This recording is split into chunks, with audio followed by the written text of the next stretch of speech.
Good evening and welcome back to another episode of The Longing. And today we are going to be continuing to read Dream Days by Kenneth Grahame. And I will apologise now because I did just finish eating my tea and it was rice, and I always seem to get some rice stuck in my throat. So if I end up coughing, it's because of the rice that's caught in my throat. It always crops up. So, without further ado, let's get on with it. But it was time to get on, for clearly the interest was only just beginning.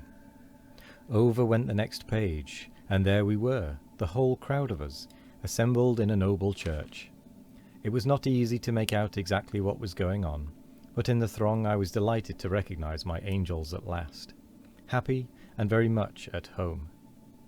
They had managed to get leave off, evidently, and must have run up the hill and scampered breathlessly through the gate, and perhaps they cried a little when they found the square empty, and thought the fun must be all over.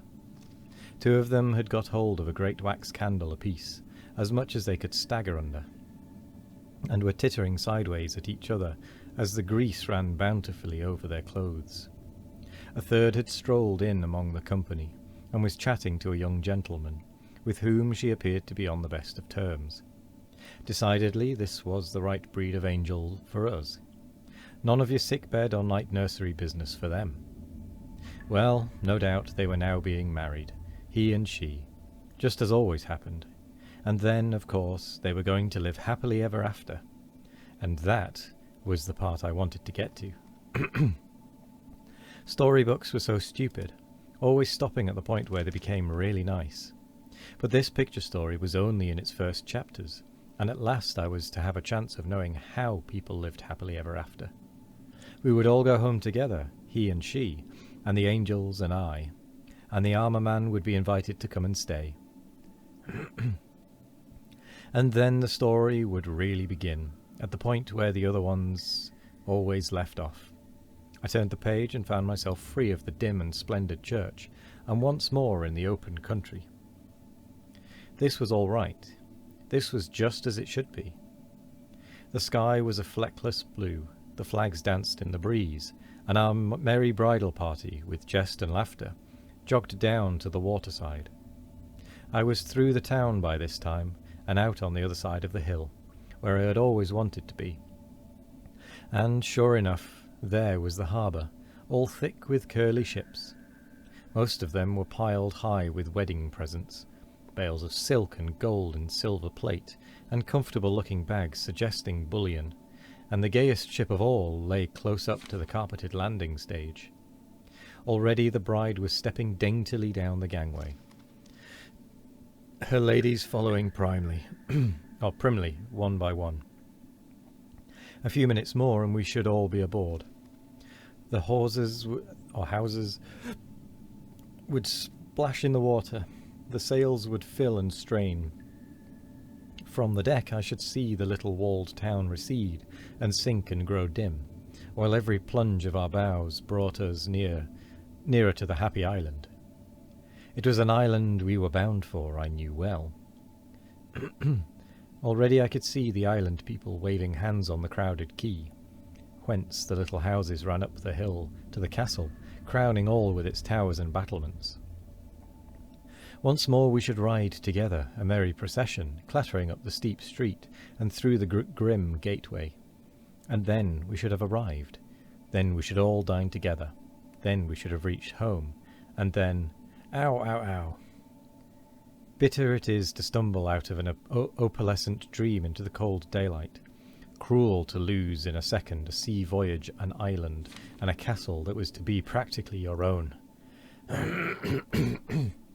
Excuse me. But cruelest and bitterest of all to know, in addition to your loss, that the fingers of an angry ant have you tight by the scruff of your neck. My beautiful book was gone too, ravished from my grasp by the dressy lady, who joined in the outburst of denunciation as heartily as if she had been a relative, and naught was left me but to blubber dismally, awakened of a sudden to the harshness of real things and the unnumbered hostilities of the actual world. I cared little for their reproaches, their abuse, but I sorrowed heartily for my lost ship, my vanished island, my uneaten dinner, and for the knowledge that, if I wanted any angels to play with, I must henceforth put up with the anemic, night-gowned non-entities that hovered over the bed of the Sunday school child in the pages of the Sabbath Improver. I was led ignominiously out of the house, in a pulpy, watery state, while the butler handled his swing doors with a stony, impassive countenance, intended for the deception of the very elect, though it did not deceive me. I knew well enough that next time he was off duty and strolled around our way, we should meet in our kitchen as man to man, and I would punch him and ask him riddles, and he would teach me tricks with corks and bits of string. So his unsympathetic manner did not add to my depression. I maintained a diplomatic blubber long after we had been packed into our pony carriage, and the lodge gate had clicked behind us, because it served as a sort of armour plating against heckling and argument and abuse, and I was thinking hard and wanted to be let alone. And the thoughts that I was thinking were two. First I thought, I've got ahead of Charlotte this time, and next I thought, when I've grown up big and have money of my own and a full-sized walking stick, I will set out early one morning and never stop till I get to that little walled town. There ought to be no real difficulty in the task. It only meant asking here and asking there, and people were very obliging, and I could describe every stick and stone of it. As for the island, which I had never even seen, that was not so easy. Yet I felt confident that somehow, at some time, sooner or later, I was destined to arrive. A Saga of the Seas. It happened one day that some ladies came to call, who were not at all the sort I was used to. They suffered from a grievance, so far as I could gather, and the burden of their plaint was men in general and man in particular. Though the words were but spoken, I could clearly discern the capital M in their acid utterance. Excuse me. Of course, I was not presently officially, so to speak. Of course, I was not present officially, so to speak. Down below in my subworld of chair legs and hearthrugs and the undersides of sofas, I was working out my own floor problems, while they babbled on far above my head, considering me as but a chair leg, or even something lower in the scale.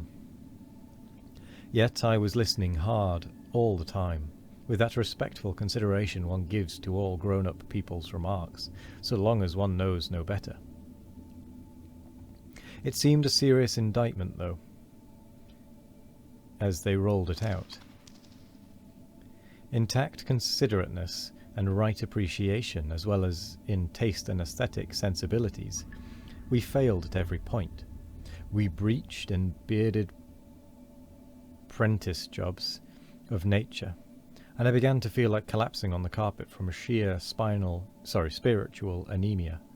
But when one of them, with a swing of her skirt, prostrated a whole regiment of my brave tin soldiers, and never apologized nor even offered her aid toward revivifying the battle line, I could not help feeling that in tactfulness and consideration for others, she was still a little to seek. And I said as much, with some directness of language. That was the end of me, from a society point of view. Rudeness to visitors was the unpardonable sin, and in 2 seconds I had my marching orders, and was sullenly wending my way to the St.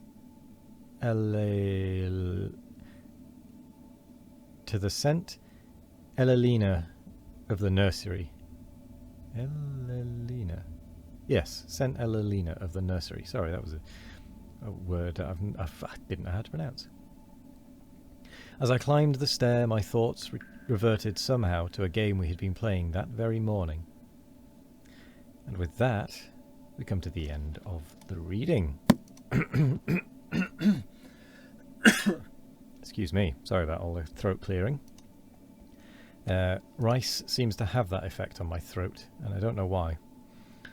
But anyway, I don't know why we got off the chair. I will say thank you very much for joining me today. I hope you all have a wonderful morning, evening, afternoon or night, no matter what time of day it is. I hope you all have a wonderful one of it. And as always, we will be back tomorrow for more of The Longing. Goodbye.